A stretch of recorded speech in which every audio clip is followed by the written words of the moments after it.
दोस्तों नमस्कार, मेरा नाम संजय मग्गू है और मौजूद है देश रोजाना के डिजिटल मीडिया प्लेटफॉर्म पर। आपके साथ चर्चा में हूं हरियाणा की राजनीति को लेकर, और हरियाणा की राजनीति जो देश की राजनीति को और खासकर इंडिया गठबंधन की राजनीति को प्रभावित करेगी। आपसे मैं चर्चा में हूं कि क्या एक बार फिर इंडियन नेशनल लोकदल को इंडिया अलायंस के अंदर शामिल किया जा सकता है, और या ये कहें कि क्या Indian National Lokdal India alliance का हिस्सा बन सकता है।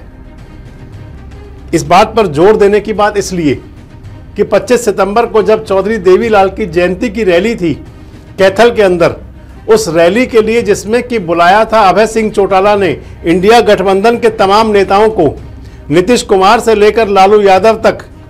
कांग्रेस के राष्ट्रीय अध्यक्ष मल्लिकार्जुन खड़गे से लेकर के और कांग्रेस के नेताओं तक, और इसके साथ साथ विपक्ष के तमाम नेताओं को, चाहे वो अखिलेश यादव थे, चाहे वो सीताराम येचुरी थे, चाहे ममता बनर्जी थी,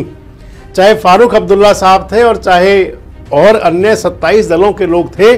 सबको न्योता दिया था। लेकिन उस न्योते पर कोई पहुंचा नहीं।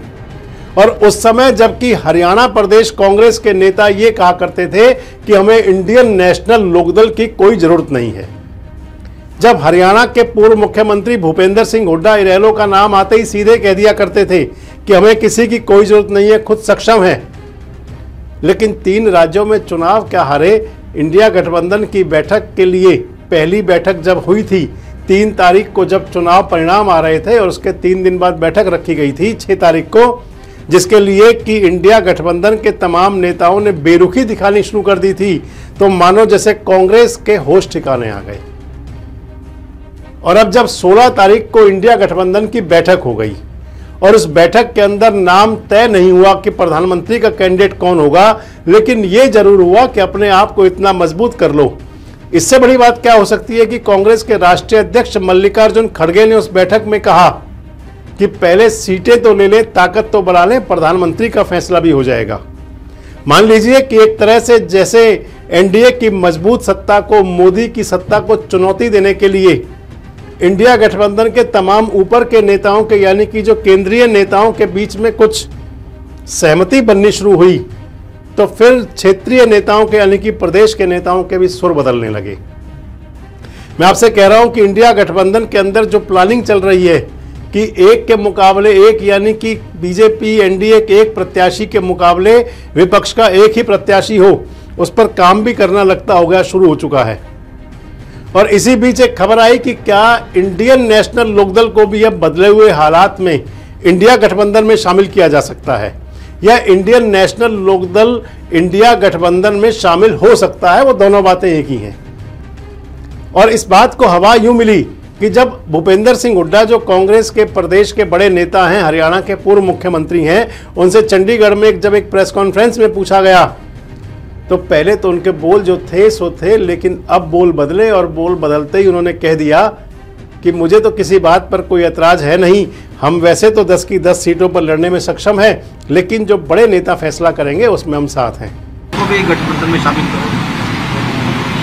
इंडिया में अभी तो शामिल नहीं है, वो तो उनका काम है, करेंगे तो मेरे को क्या है। आपको कोई आपत्ति नहीं? मेरे को किसी से कोई आपत्ति नहीं। वैसे आपको बता दें कि होना क्या चाहिए, एक के मुकाबले एक प्रत्याशी कैसे रहे, कौन से नए दल शामिल हो, इसके लिए इंडिया गठबंधन के नेताओं की और इसके साथ साथ कांग्रेस के नेताओं की अलग अलग कमेटियां बन चुकी हैं। इंडिया गठबंधन की बैठक के बाद आज CWC यानी कि कांग्रेस वर्किंग कमेटी की जो राष्ट्रीय कमेटी, उसकी बैठक भी चल रही है, और उस बैठक के अंदर भी नए फैसले लिए जाने हैं। तो मान लीजिए कि क्योंकि हरियाणा के अंदर अगर बीजेपी को चुनौती देनी है, जो भारतीय जनता पार्टी पिछले लोकसभा चुनाव में 10 की 10 सीटें जीत गई थी, हरियाणा का प्रमुख गढ़ जाटलैंड जिसे माना जाता है, सोनीपत लोकसभा में खुद भूपेंद्र सिंह हुड्डा बहुत बड़े अंतर से चुनाव हार गए थे। और अगर रोहतक की सीट की बात करें, जो उनकी परंपरागत और पैतृक सीट मानी जाती है, वहां भी दीपेंद्र सिंह हुड्डा चुनाव में शिकस्त खा गए थे डॉक्टर अरविंद शर्मा से। और इस हालात में उन 10 सीटों में से कितनी सीटें बीजेपी की कम की जाएं, बीजेपी को कैसे चुनौती दी जाए, ये खासकर इंडिया गठबंधन के सामने एक बड़ी चुनौती खुद में है। हालांकि हरियाणा के अंदर कांग्रेस जहां इंडिया अलायंस का हिस्सा है, वहीं आम आदमी पार्टी भी देश के लेवल पर हिस्सा है, और हरियाणा में भी आम आदमी पार्टी पूरी तरह सक्रिय है। और जो तीसरी प्रमुख विपक्षी पार्टी बच जाती है वो इंडियन नेशनल लोकदल है। तो ऐसे में क्या लगता है कि जो बात चली है ये क्या दूर तक जाएंगी और क्या वाकई इंडियन नेशनल लोकदल यानी कि इनेलो क्या इंडिया गठबंधन का हिस्सा हो सकता है? और अगर इंडियन नेशनल लोकदल इंडिया गठबंधन का हिस्सा बनता है तो फिर हरियाणा के राजनीतिक हालात क्या होंगे? आपको क्या लगता है कि हरियाणा की 10 लोकसभा सीटों पर किस प्रकार से, क्या अगर तीनों पार्टियां शामिल हो जाती हैं, इनेलो, कांग्रेस और आम आदमी पार्टी, तो क्या आराम से ठीक ठाक से सीटों का बंटवारा हो जाएगा? और अगर सीटों का बंटवारा हो जाएगा और एक के मुकाबले एक प्रत्याशी रहेगा